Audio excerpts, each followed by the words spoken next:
Donc, bonjour, bienvenue pour ce QQTF numéro 5 autour d'une technique d'usinage particulière qu'est le fraisage numérique. Donc, moi, je suis Tristan Hamel, je suis facilitateur au Fab Lab de la Casemate à Grenoble.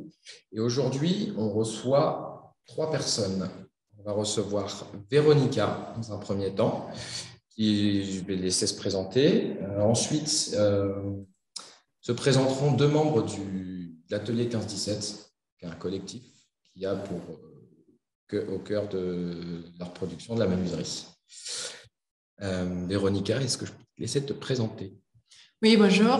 Donc, moi, c'est Véronica Holzer. Je suis diplômée en architecture et collaboratrice d'une agence d'architecture à Grenoble depuis 4 ans. Et l'année dernière, j'ai fait ma résidence à la Casemate pour fabriquer le meuble Kit en France, dont on va discuter, je pense. Donc, voilà, en gros. Est-ce que je peux vous laisser vous présenter dans l'ordre que vous souhaitez, Étienne et Victor?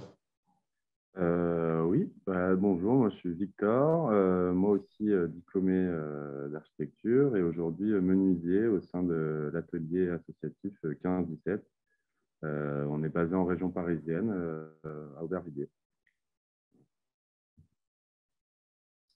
Et donc moi, j'ai été exactement au milieu des deux autres.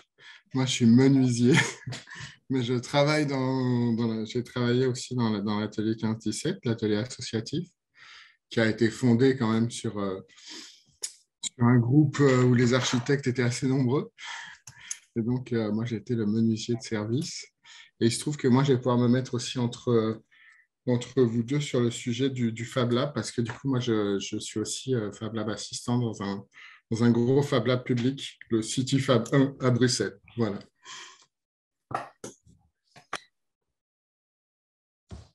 Alors, merci pour cette présentation. Donc, la première question, du coup, je vais la poser à Véronica.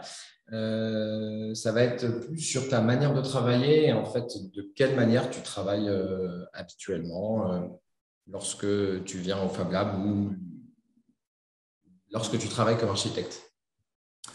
Donc, je ne suis pas architecte parce que c'est un titre protégé. Je suis collaboratrice, mais j'ai la formation. Donc, je travaille sur les projets architecturaux, en gros. Du coup, en agence, on a 3, donc petite agence, et on travaille toujours avec des maîtres d'ouvrage, pardon. Je me trompe toujours, non, c'est le maître d'œuvre. Et du coup, on travaille toujours avec les maîtres d'ouvrage, avec nos co-traitants, donc les bureaux d'études, donc toujours en équipe sur les projets, voilà. Donc c'est toujours une grande organisation. Alors qu'ici, au Fab Lab, je suis beaucoup plus libre parce que c'est moi la maître d'ouvrage et le maître d'œuvre en même temps, et aussi l'entreprise qui fabrique. Donc ici, c'est très intéressant parce que je fais tout à la fois, bien sûr, avec les conseils de gens d'ici. Donc c'est super intéressant. Après, je suis toujours venue fabriquer un seul projet, donc le Kit en France, que j'ai fait le premier proto en 2019. Donc j'ai fait toujours un seul projet ici, toujours amélioré, voilà. Donc, mais c'était toujours très intéressant que j'avais quelque chose dans la tête, après j'ai fabriqué, après le retour. Donc il y a toujours cette idée d'itération, c'est ça? D'itération. Donc, j'ai fait des éléments en plastique avec l'impression 3D, j'ai fait des éléments avec la découpe laser, et après, j'ai basculé sur la fraiseuse, justement parce que c'était plus intéressant pour mon projet, et aussi parce qu'au début, j'avais imaginé avec ça. Donc ici, j'ai beaucoup plus de retours des machines et aussi de l'utilisation, parce que c'est moi l'utilisateur de ce projet pour l'instant. Voilà, je pense que... Ça marche, merci. Après, on posera peut-être plus de questions sur comment est-ce que tu as avancé au fur et à mesure sur le Kit Enfance entre le moment où tu venais ici, puis après quand tu as été en résidence ici. Okay. Pour revenir sur qu'est-ce qui a fait qu'au final, tu es venu utiliser la fraiseuse numérique. Okay. Mais d'abord, je vais peut-être vous poser à vous la question de comment est-ce que vous travaillez habituellement? Comment est-ce que vous faites pour répondre à une demande d'un client ou lorsque c'est vous-même les clients? Est-ce que vous voulez On a parlé Je peux commencer par répondre. Nous, dans l'atelier 15-17, on a trois champs d'activité, on va dire. On a une partie de menuiserie assez classique où souvent on répond à des commandes pour réaliser du mobilier sur mesure, que ce soit pour des particuliers ou des entreprises. Donc là, souvent, on intervient dans la conception plutôt en conseil de matériaux et en volume, etc. Mais on est assez peu libre, on va dire, dans la conception, puisque les demandes sont souvent assez précises. Donc, ce n'est pas forcément sur ces projets-là où on a le plus de liberté. On a aussi une activité associative, c'est-à-dire qu'on fait de l'accompagnement à l'autoconstruction pour d'autres associations. Donc là, nous, on intervient en amont du projet sur la conception et la réflexion des espaces avec l'asso en question. Et ensuite, on a toute une démarche de recherche de matériaux en réemploi. Voilà, pour ensuite organiser des chantiers participatifs où là, on accompagne les bénévoles de l'association, on vient avec nos outils et on travaille avec eux pour fabriquer ce dont il est question. Et la troisième activité qu'on essaie de développer en ce moment, c'est de dessiner et de produire en petite série du petit mobilier ou du gros mobilier. Et donc là, pour le coup, on part d'une idée qui nous est propre.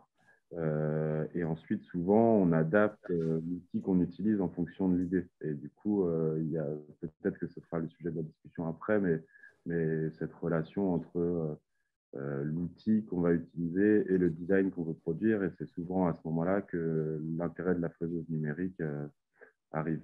Et là-dessus, Étienne, qui travaille au Fab Lab, a souvent son mot à dire sur notre activité. Pour la CNC. Et du coup, mais après, c'est vrai que du coup, ce qui était intéressant, je trouve, peut-être en intro, par rapport à cette idée d'atelier associatif, c'était, je trouve, dans les 3 points que tu as racontés, c'est essayer d'être mobile par rapport à ses objectifs, quoi. En tout cas, de ne pas rester sur un seul des 3 domaines. Et il y en aurait même un quatrième qui est notre propre organisation, auquel on réfléchit beaucoup. Donc, ça fait aussi partie, en un sens, de la vie associative. Mais ça, c'était quelque chose qui était très... de garder comme ça une hybridation par rapport à une menuiserie classique. Qu'est-ce que c'est un atelier associatif? Là, c'est un atelier qui arrive à aller vers plusieurs domaines, que ce soit des domaines techniques, des modes d'usinage, vu qu'on est là pour parler de la CNC, ou alors des modes d'organisation. Ça serait que c'était important, je trouve. Enfin, ça se voyait fort dans ce que tu disais, que c'était aussi le mode d'organisation et les projets vers lesquels on va qui faisaient qu'on allait un peu partout par rapport au mode d'usinage. À ce moment-là, je trouve que c'est très proche des activités d'un Fab Lab, par exemple.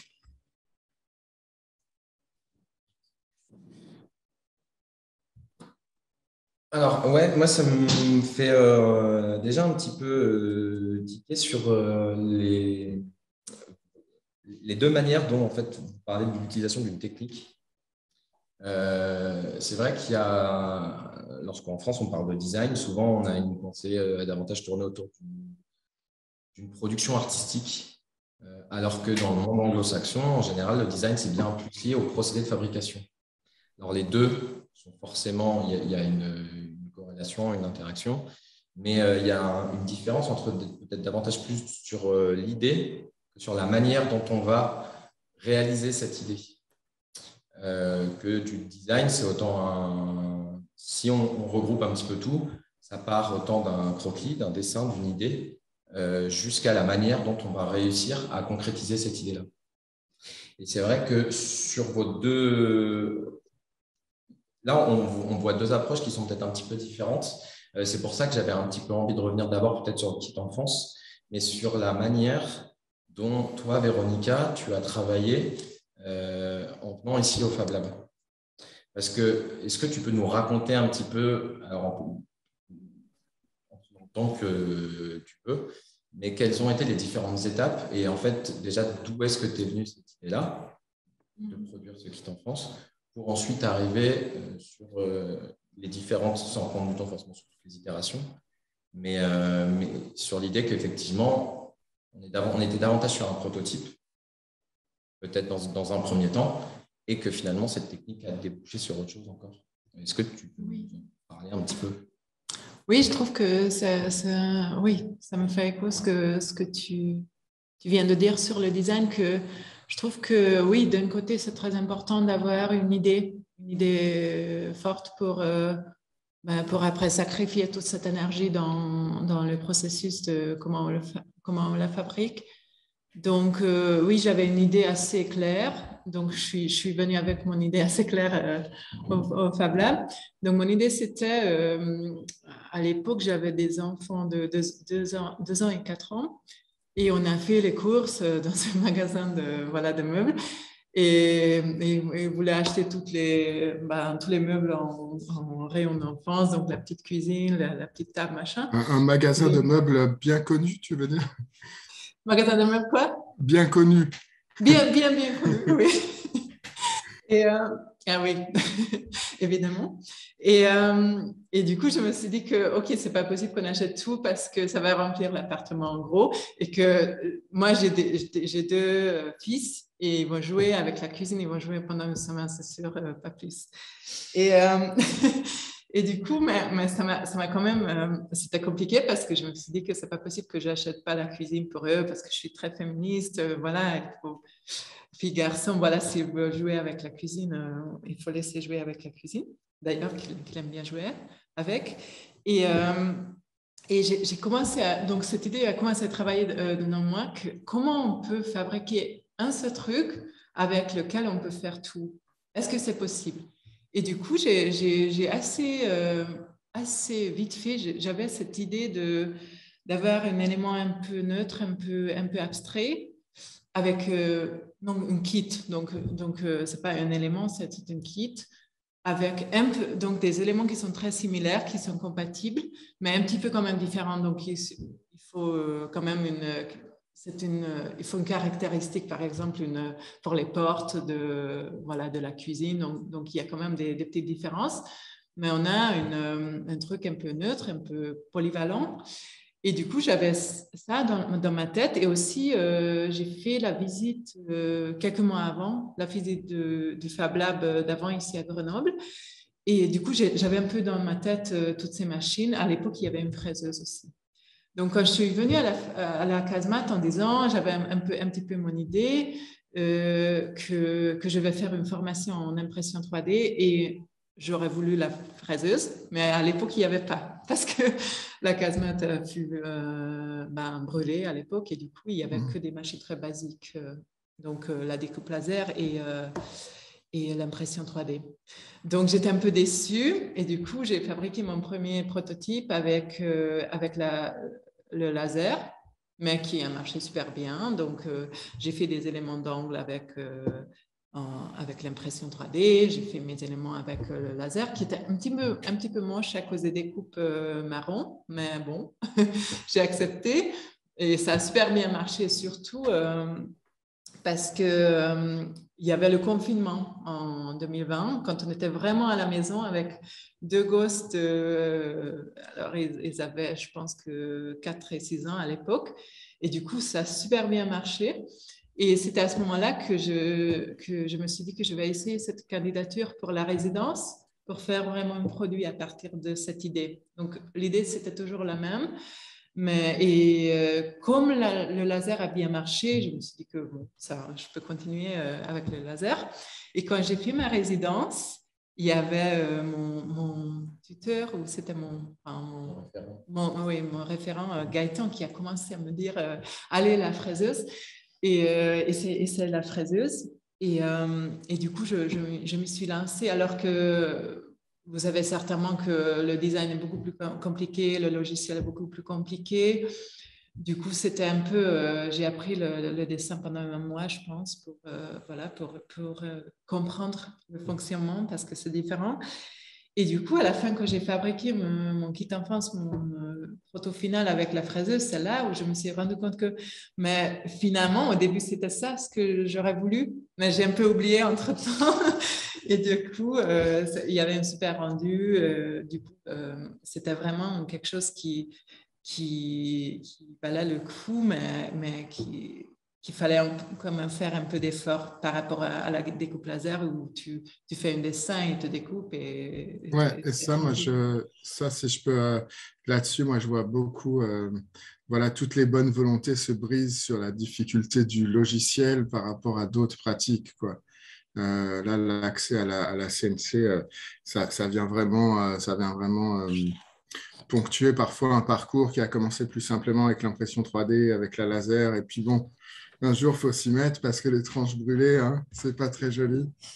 Et du coup, c'est là où on se met à la CNC.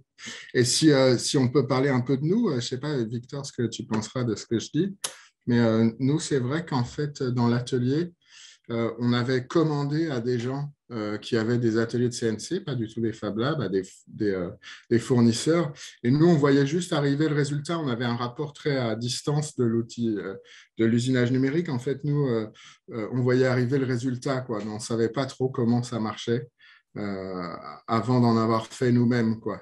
Nous, ça a été plutôt, on savait que ça existait, on savait que c'était assez propre et tout. Sur des projets, on avait fait appel à des fournisseurs qui nous usinaient ça. On voyait arriver le résultat, mais on ne savait pas comment ça marchait. Et nous aussi, en fait, on a dû se confronter à l'aspect logiciel voilà, qui est indépassable pour préparer son usage. Enfin, nous, on avait le même parcours en un sens que toi sur cette difficulté de logiciel, quoi. À un moment, il faut se confronter. Alors moi, du coup, ouais, ça me fait un petit peu voilà, tout ce que vous dites là sur les aspects, notamment sur cet aspect brûlé, du coup, lié à la découpage laser. Même si effectivement c'est ton prototype final, le dernier que tu as réalisé à la CNC, il y a quand même une petite différence déjà en termes de qualité. C'est-à-dire que tant qu'on est sur la découpeuse laser et ses bords brûlés, même si avec cette machine-là, on peut l'utiliser pour faire plein de choses, il faut le garder en tête. L'avantage, c'est qu'en général, ça permet d'aller beaucoup plus vite à produire que lorsqu'on utilise la découpeuse laser. Et qu'en fait, on est bien encore sur une phase de prototypage, de maquettage, de prototypage. Alors qu'avec avec la CNC, c'est pour ça que du coup, si maintenant les gars de l'atelier 15-17, vous pouvez présenter un petit peu des projets, c'est aussi de au moins un ou deux, même si, voilà, si vous voulez partager vos écrans d'ailleurs, parce que nous, on ne peut pas le faire pour montrer petite enfance. Mais la différence qu'il y a effectivement entre le moment où on prototype et où alors que vous l'utilisez vraiment pour des réalisations finales, c'est-à-dire des pièces telles quelles, du mobilier tel quel, qui n'est plus un prototype, qui est sur une V1, une V2, une V12, je ne sais pas combien de fois vous revenez dessus. Mais... C'est marrant. Moi, j'ai trouvé ça marrant par rapport à l'introduction de Victor, où une des activités, c'était faire sa propre création. Alors là, dans ce cas-là, on est vraiment dans le scope de Vérodica. On est en train de faire pareil. Comme tu dis, il y a des versions bêta voilà, il y a du prototypage quand on fait sa propre création. Après, tu as raison de rappeler que nous, en tant qu'atelier menuiserie, on va vendre nos réalisations et qu'il faut qu'elles soient en un sens abouties. Et ça, c'est marrant. Moi, j'ai passé 6 mois à essayer d'utiliser la machine avant de dire OK, on se lance sur un projet payant. Parce que nous, c'est vrai qu'on a un enjeu, c'est qu'il faut qu'on maîtrise la solution qu'on apporte à la personne qui l'achète ou qui en profite si c'est des activités associatives. Victor, je ne sais pas ce que tu en penses. Tu vois ce que je veux dire? Oui, bien sûr. Oui, c'est sûr que malgré tout, nous, c'est une activité avec laquelle on se rémunère et on peut difficilement, sur chaque projet, passer par 4 ou 5 prototypes.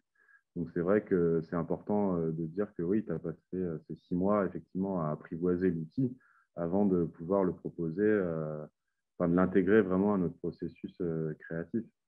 Donc, c'est vrai que la dimension de la vente, elle change quand même pas mal de choses par rapport à ça. Ouais.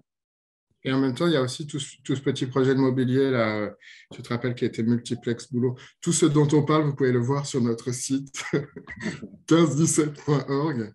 Et du coup, il y a toute une petite gamme de mobilier comme ça, le mobilier avec les gifs, tu sais. Je peux éventuellement partager mon écran et vous montrer. Si tu y arrives. Ouais, vas-y. Juste pour faire, le pitch dans l'attente, du coup, c'est un mobilier qui a été pour le coup, où il y a eu une petite gamme de fait sans utilisation, pour le coup, d'usinage numérique. C'était plutôt combiné bois. Mais du coup, ça expliquait aussi des façons de travailler. Oui, ah non, c'est juste en dessous. Celui-ci, ouais. Celui-ci, oui. D'accord. Non, celui du centre, excuse-moi. Celui-là? Au-dessus. Ah oui, celui-là. Oui.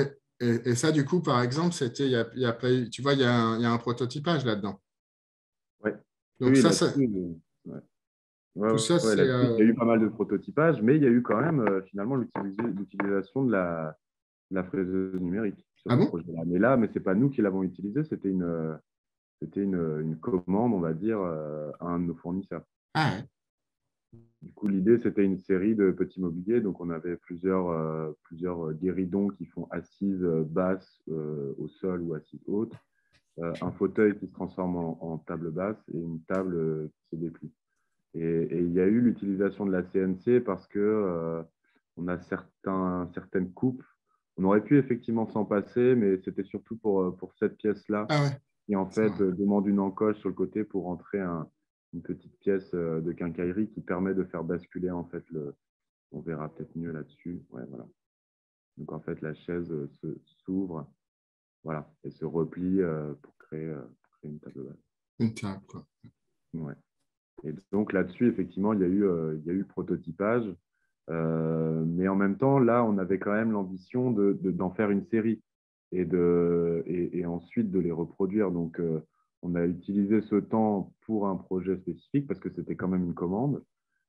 Mais on a utilisé plus de temps en imaginant qu'on pouvait par la suite répéter et reproduire ces objets-là, du coup, sans repasser par la case prototypage, quoi. Je trouve ça, tu vois, intéressant par rapport à ce que racontait Véronica, c'est que nous, on est obligé de le tester en conditions réelles, quoi. Ben oui. Et c'est là où on va approcher. Nous, c'était des grandes discussions sur à quel moment on peut faire ce travail. Et Véronica, je ne sais pas ce que tu en penseras, mais c'est assez luxe, ces histoires de résidence et de choses comme ça, pour justement tester des principes. C'est vrai que nous, dans notre activité, en fait, on teste parfois en conditions réelles. Donc, ça peut être à la fois excitant, mais dangereux aussi pour nous. Du coup, l'expérimentation est moins évidente parfois. Je ne sais pas ce que vous en pensez. Ben moi, tu veux dire tester les usages ou tester si ça marche vraiment ou tester dans quel sens en fait? En fait, du coup, nous, ça va être, c'est plutôt sur la ligne temporelle. Je parle de tous les sujets, tester les principes, tester les usinages, donc la technique. Mais nous, on va le faire au milieu d'un projet parfois. On va pas ça va être rarement un temps qui va être vraiment dans un cadre temporel bien précis et tout. Nous, ça va être plutôt au fur et à mesure des projets, au fur et à mesure des demandes. Donc, nous, en un sens, tu vas peut-être aller plus vite que nous dans un cadre temporel.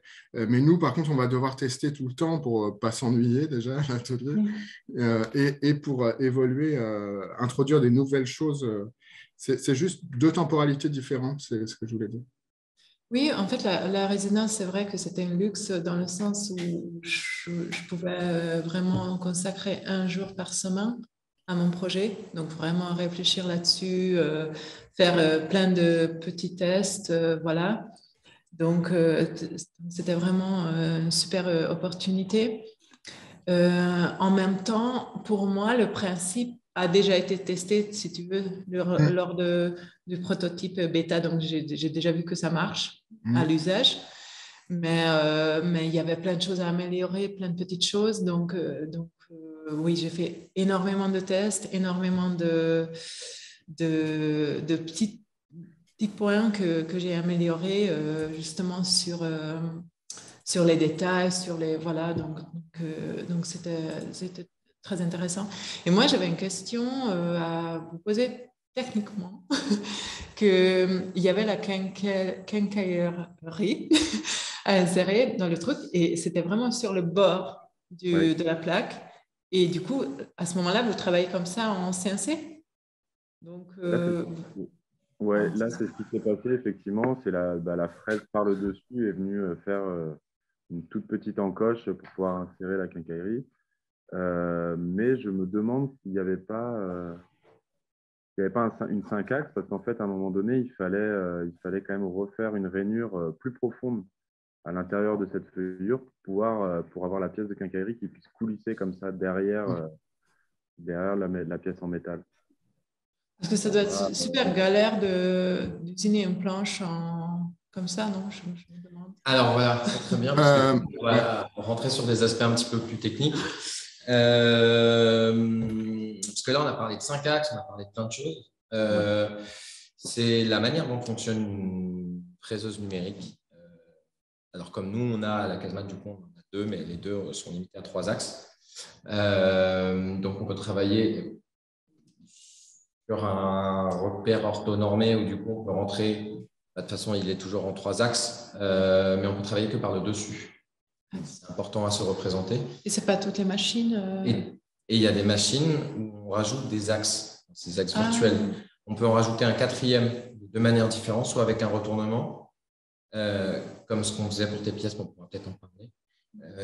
Ou alors, encore autrement, soit on fait un retournement, soit on a un tourne-cylindre, ou alors du coup on peut avoir un 5e axe, et après, dès qu'on dépasse ça, on parle de bras robotisés.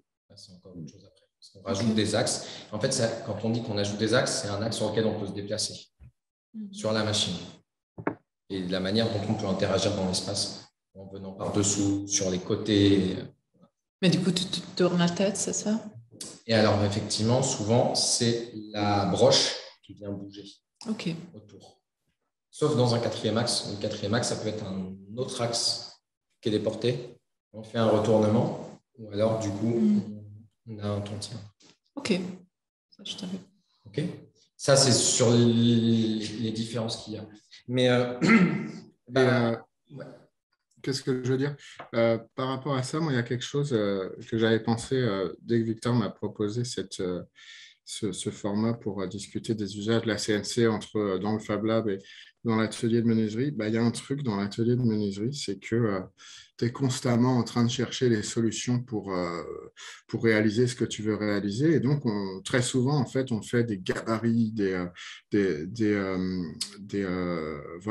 tout un tas de pièces qui vont juste servir à l'usinage de ce qu'on veut faire, ou alors pour répéter une opération. Tu vois, on va avoir une attitude très par rapport aux machines, par rapport à l'établi, par rapport à la table de travail. Et alors, je pense que dans un atelier de menuiserie, même avec une 3 axes, en fait, très vite, le menuisier il va travailler à essayer d'en faire une 5 axes ou à essayer de mettre en place des manières de tenir les pièces, parce que tout ça, c'est un rapport entre où est la pièce, si ton 4e axe, qu'elle est tenue des 2 côtés, si elle est en 3 axes et que c'est sur une table, si on doit la retourner, tu vois, tous ces petits dispositifs. Ça, je pense que ça va être une vraie différence entre les menuisiers qui ont cette habitude d'adaptabilité toujours. Par rapport à une machine, ils ne vont jamais la laisser pareille, quoi. Ils vont toujours faire un guide ou faire quelque chose. Alors ça, c'est vrai qu'au Fab Lab, du coup, parfois, il n'y a pas forcément ce savoir-faire ou cette manière de réagir. Et alors, ça serait intéressant, ça, direct, que les menuisiers partagent plus ou qu'il y ait des menuisiers dans les Fab Labs. Enfin, ou c'est pareil pour le métal, hein, mais après, je ne sais pas ce que tu en penses, toi, au niveau du public, mais est-ce que vous modifiez les machines ou pas? Alors là, il y a différentes choses. Effectivement, il y a des machines qu'on peut modifier, nous, mais c'est l'équipe du Fab Lab qui va s'en charger plutôt que les gens. Après, du coup, pour que nous, on le teste d'abord et être sûr qu'on puisse le faire de manière sécurisée, ou alors on le fait ensemble. La plupart du temps, on le fait ensemble parce que quand il y a besoin de développer des nouveaux outils, pour les machines qui sont existantes, du coup, on va le faire ensemble selon les besoins qui sortent. Et là, il y a des choses qu'on peut aborder. Mais alors, sans forcément revenir dessus pendant trop longtemps, mais c'est vrai qu'il y a ça la différence, c'est que vous avez besoin davantage être maître de votre outil, parce que c'est votre outil de travail, alors que peut-être dans ton approche, Véronica, le fait est que parce que ce dont tu avais besoin, c'est un objet concret, et ça te permettait d'éviter de le faire de manière traditionnelle. Est-ce qu'il t'aurait fallu un temps d'apprentissage peut-être autre, le fait de passer à la fraiseuse numérique, non? Ou alors je me trompe Je complètement. pense que mon objet, ce ne serait pas possible avec des... Je connais pas trop, je connais pas plus que ça les outils, pas numériques, mais moi j'ai des doutes si on peut faire ça dans un temps raisonnable. Parce qu'il y a beaucoup de précision, beaucoup de répétition. Donc, en gros, ce sont des trous dans une plaque, des trous précis. Et je pense que ça, enfin, avec des machines à la main, vous me dites, mais je pense que ce n'est pas possible. Ouais, justement, ça va être d'inventer des dispositifs pour pouvoir répéter une opération. Et ça, pour mettre les pieds dans le plat, à mon avis, la CNC dans l'atelier de menuiserie, elle sert à ça, en fait. Elle sert à faire... une des choses du Fab Lab, c'est des machines qui fabriquent des machines. Et ben, je pense que justement, dans l'atelier de menuiserie, une CNC, ça fait que tu peux fabriquer en fait, des dispositifs en fait, pour fabriquer d'autres choses. Donc, alors, ça, je trouve ça intéressant que ça se croise. Et ça va alors être plutôt des outils, en fait. Tu vas pouvoir fabriquer des outils de précision pour pouvoir reproduire, par exemple, des trames, tu vois, si tu veux faire des trous, pour les faire à la main, quoi. Après, ça, c'est intéressant, je pense, à explorer par rapport à... C'est justement une question qu'on est en train de se poser là en ce moment. On a un projet pour faire des murs à trous dans lesquels on vient insérer des tasseaux, tout simplement, qui permettent de soutenir des petites étagères, etc. Donc, on se retrouve avec des panneaux, avec une trame de trous assez précise dans lesquels doivent rentrer les tasseaux. Donc, effectivement, il faut que le trou soit pile poil à la bonne dimension. Et du coup, en discutant avec Étienne, il y avait cette possibilité donc, de faire soit, là on en a une commande pour en faire 4, donc c'était soit de les faire les 4 tout de suite à la fraiseuse, ou alors Étienne a proposé de fabriquer un gabarit qui permettrait nous d'utiliser plutôt une défonceuse, donc une machine traditionnelle avec une fraise qui dans l'idée ressemble à une CNC mais qu'on pilote à la main, et un gabarit qui permette de s'appuyer avec une bague à copier pour reproduire les trous, et un système de cale qui permet de se recaler à chaque fois sur la bonne trame. Du coup, effectivement, ça prendrait beaucoup plus de temps de le faire à la main avec le gabarit que de le faire entièrement à la CNC. Mais par contre, pour nous, notre pratique où en fait dans l'atelier, on n'a pas de CNC, ça peut être intéressant d'utiliser la CNC pour faire un gabarit qui est extrêmement précis et qui du coup après nous permet de le faire autant de fois qu'on veut, quoi. Donc, je ne sais pas, Étienne, si j'ai bien expliqué.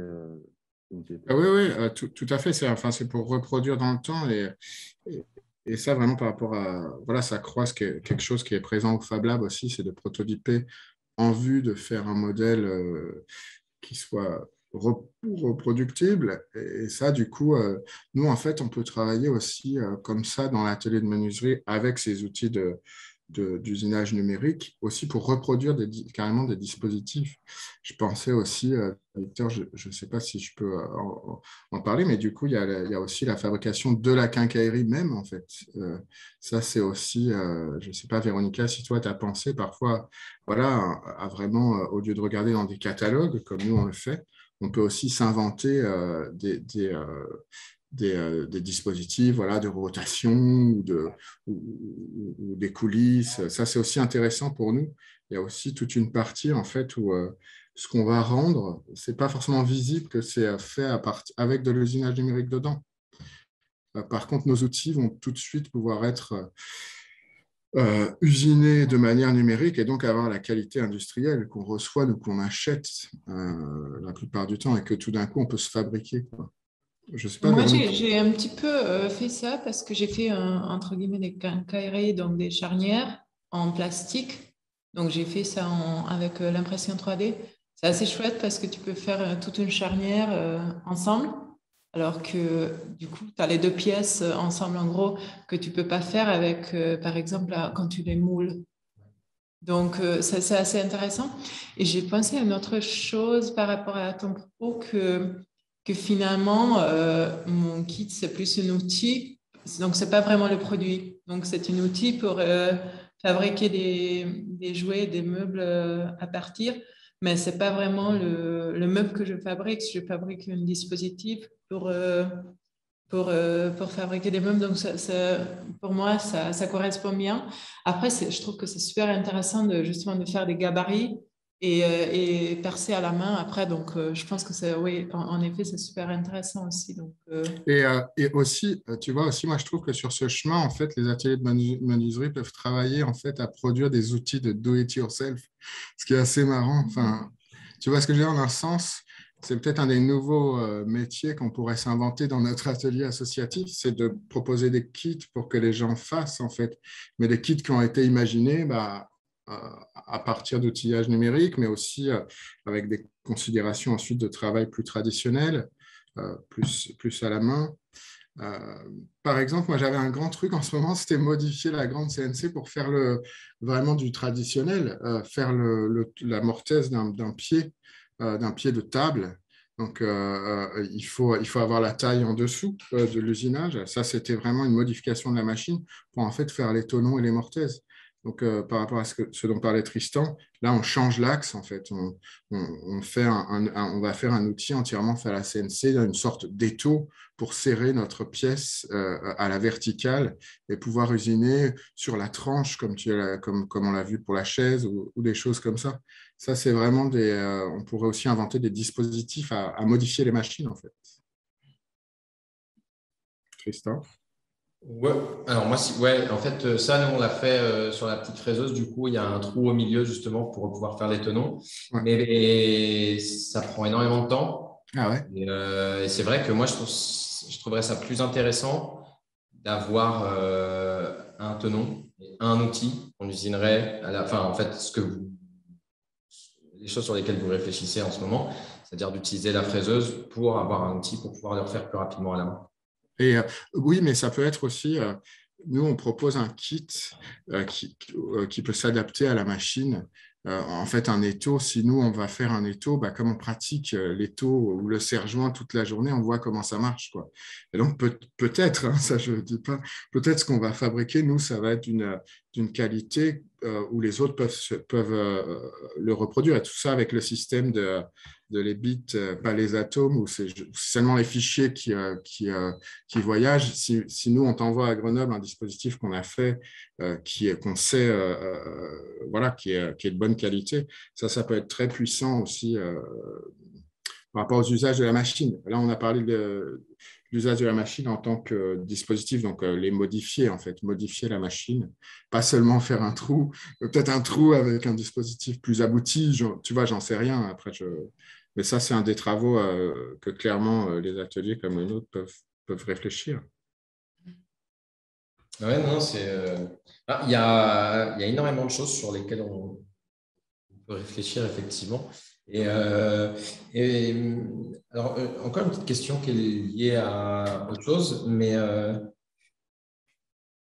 pour revenir un petit peu sur vos motivations à utiliser la CNC, alors du coup, Étienne, tu nous as dit que toi, il t'avait fallu à peu près 6 mois pour Ouais. vraiment masteriser un peu la CNC, enfin, en tout cas pour pouvoir l'utiliser. Ouais. Pour pouvoir la vendre. Hein. Ouais. C'était vraiment. C'est à peu près combien de temps, il vous a fallu et qu'est-ce qui… Enfin, du coup, le pourquoi du comment, on a compris pourquoi ça peut être intéressant, mais c'est à peu près combien de temps vous pensez qu'il vous a fallu pour intégrer cet outil-là? Donc, pour moi, je pense que j'ai dû suivre, du coup, c'était toi qui nous as fait une petite formation de dessin. Donc, c'était une petite matinée et au bout de cette matinée, on a un peu compris les enjeux, on a un peu compris le fonctionnement, on a commencé à caler notre dessin. Donc, les dessins, franchement, on a collé pendant des semaines.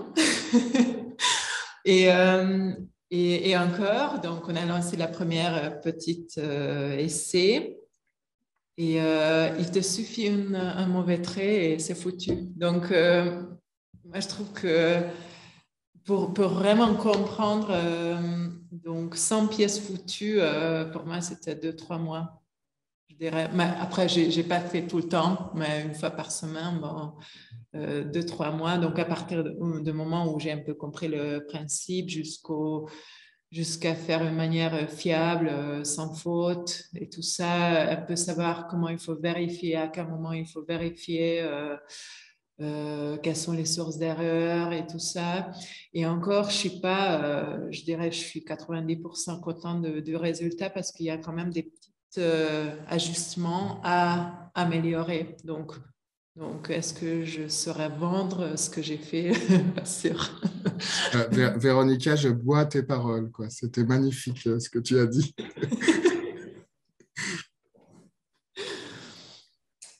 Et, ouais, et pour vous, du coup, à peu près combien de temps? Enfin, tu dirais, toi, Victor, combien de temps? Écoute, moi, je vais être tout à fait honnête. Moi, le temps d'apprentissage n'est pas encore terminé.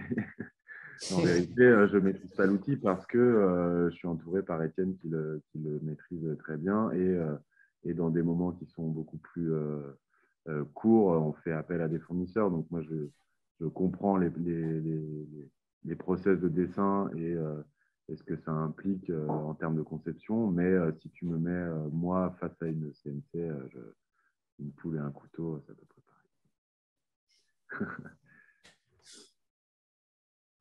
Et du coup, tu expliques qu'on a peut-être eu du mal à faire la transmission et que c'est pas évident dans un atelier comme le nôtre. Contrairement à un Fab Lab, où si on était un Fab Lab, tu maîtriserais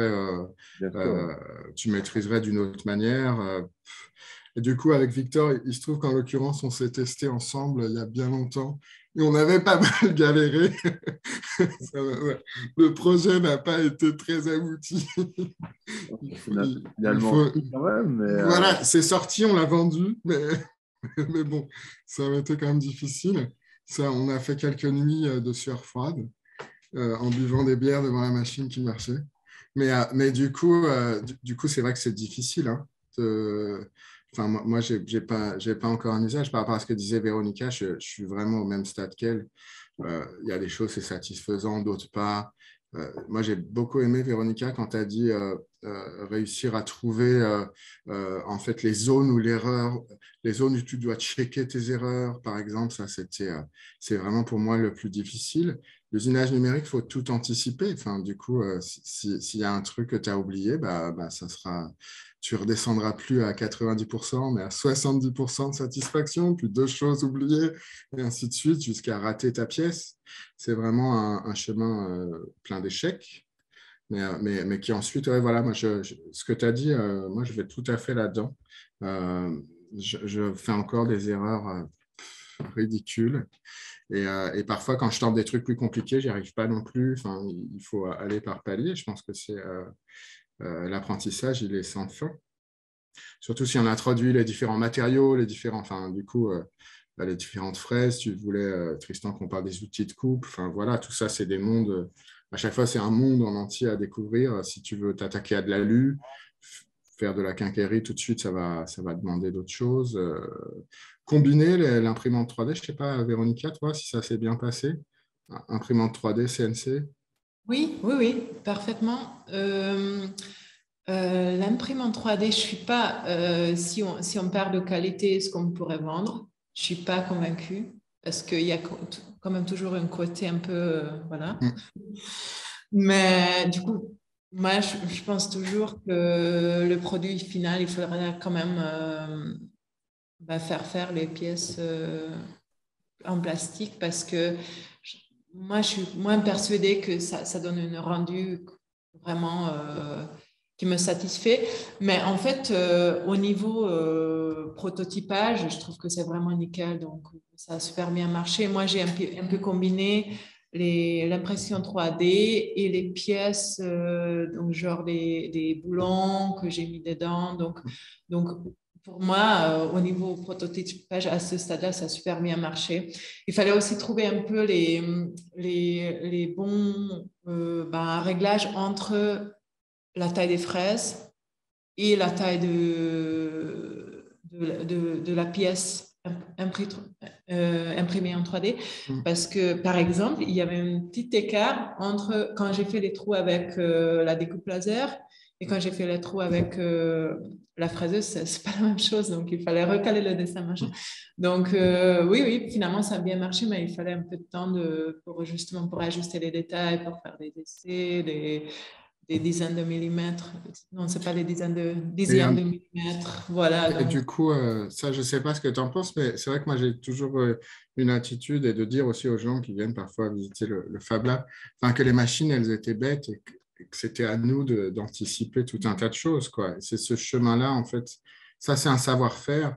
Et moi, je crois à l'hybridation entre des ateliers comme le nôtre. Si nous, on se pointe dans un lab, ça peut vraiment être intéressant. Après, il ne faut pas qu'on prenne toute la place. Donc, du coup, mais ça, c'est vrai que ces réflexions, c'est intéressant d'en discuter aussi avec des pros, quoi. Parfois, des pros aussi du métal ou des trucs comme ça. Ça, c'est vrai que c'est le chemin, quoi.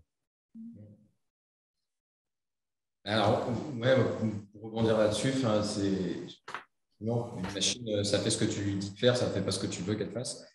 Ça, c'est la phrase un peu lave, mais c'est vraiment ça, quoi. Et parce qu'en fait, c'est une technique comme une autre. La différence, là, comparée à d'autres techniques, c'est qu'on passe par un ordinateur.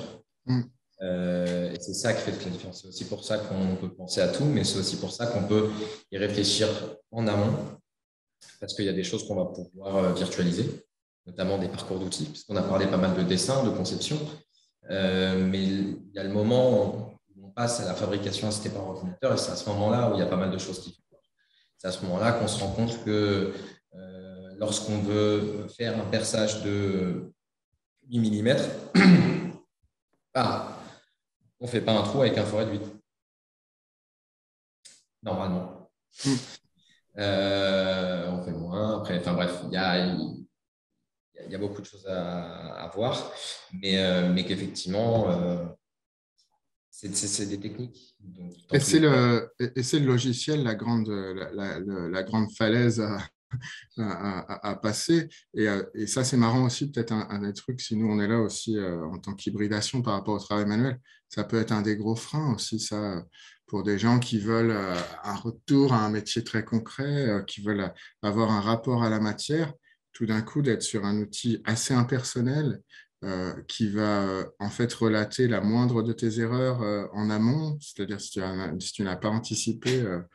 Donc ça, le professionnel peut être aussi vexé par ça, par ce mode d'expérimentation qui déjoue un peu son savoir-faire ou sa temporalité en tout cas, quoi. Du coup, ouais. Je ne sais pas si Victor, tu vas ajouter des choses par rapport à ça ou... Non, je bois les paroles d'Étienne et de Véronica, qui sont les maîtres de la machine. Moi, je reviens sur ce qu'on disait tout à l'heure. Moi, je trouve vraiment l'intérêt dans l'hybridation avec l'atelier de menuiserie, c'est vraiment cette capacité à fabriquer des outils qui nous servent à fabriquer d'autres choses. Moi, je le vois comme ça parce qu'effectivement, je n'ai pas la machine à disposition comme ça tous les jours. Et du coup, c'est là vraiment, je trouve qu'elle a tout son intérêt, quoi. D'arriver à penser des processus qui permettent de faire des séries, d'avoir la précision de la commande numérique sans l'avoir, quoi. Et effectivement, comme tu disais, Étienne, je pense que ce serait intéressant d'apporter un peu plus de la mentalité Fab Lab dans les ateliers de menuiserie traditionnels. Et inversement. Et inversement. Ouais. Voilà, c'est à peu près tout.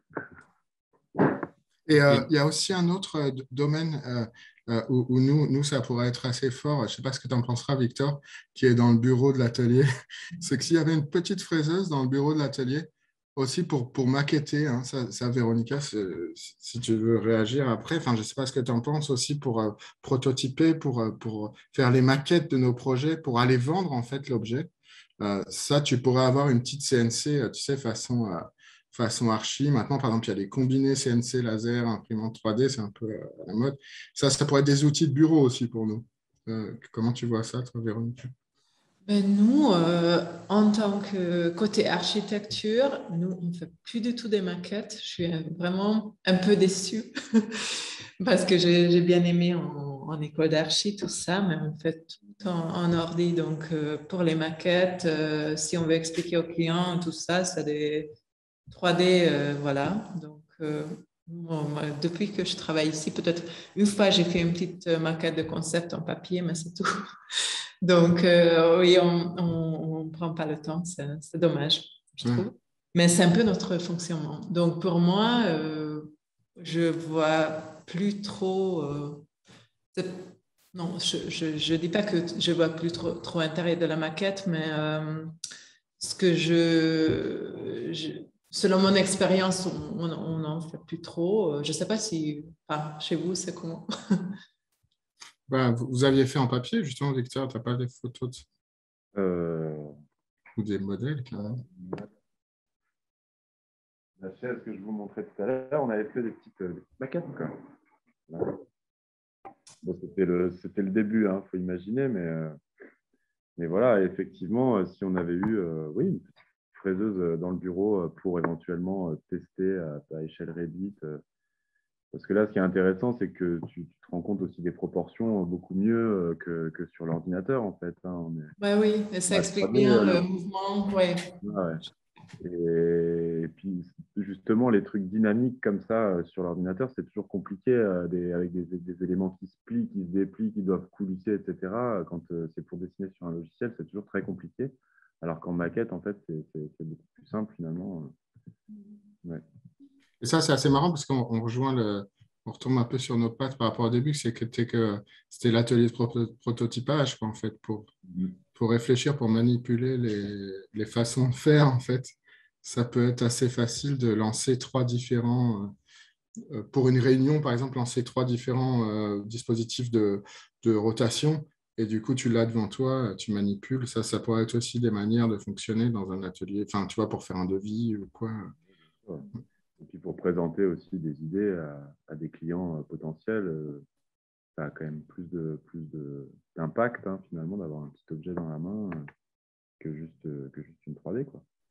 Mais c'est vrai que lui, il peut être fabriqué de manière numérique aussi c'est assez peu coûteux. Enfin, c'est aussi un, voilà. Et Et tu as aussi, cette reliquat. l'impression 3D, ça peut être super pratique aussi pour une fois qu'on a la maquette en ordi, enfin, ça prend presque. Tant que ça, enfin, ça peut prendre une nuit. C'est des choses qu'on Voilà, peut laisser voilà, tourner voilà. facilement, contrairement à une CNC.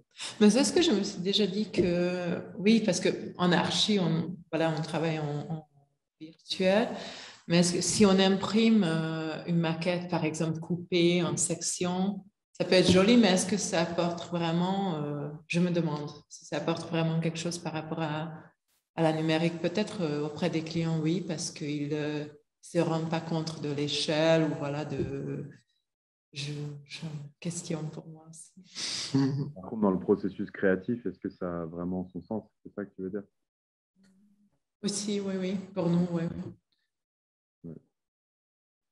Bah, sur le prototypage, en tout cas, ça fait sens, je trouve. Ouais, sur Pour le les... prototypage, on est bien. Enfin, voilà, parce que là, on a parlé de maquette, on a parlé de prototype. Il y a différentes versions de prototype, il y a différentes versions de maquette. En général, un prototype, on est sur une échelle 1, mais après, tu peux faire des prototypes en dessous. Sinon, c'est des maquettes. Ce n'est pas forcément fonctionnel. Un prototype il est censé être fonctionnel à l'échelle 1 avec des matériaux définitifs. C'est là les différences qu'il va y avoir et à quel stade on en est et à quel point on peut se permettre ce stade. Parce qu'en fait, si on en revient à ce que vous disiez, il y a quand même une assez grande différence entre le fait de vouloir sortir un produit auquel on a le temps de réfléchir, parce que derrière, il y a de grandes chances aussi que ce soit à minima de la petite série, mais aussi qu'on va pouvoir reproduire.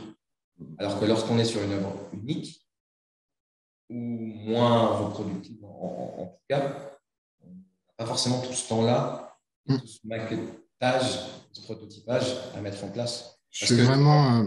c'est qu'on sait déjà où on va. Donc, en fait, on va utiliser des techniques qu'on maîtrise. C'est effectivement ce que tu disais, Étienne, du coup, sur le fait de faire ces gabarits.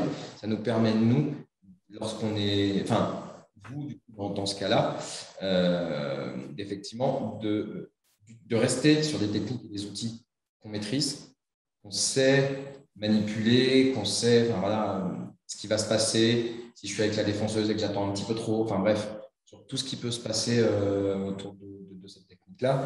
Et la différence vraiment qu'il va y avoir, c'est que on utilise, enfin, pour un marteau, tous les problèmes sont des clous, quoi. Donc, ça, du coup, c'est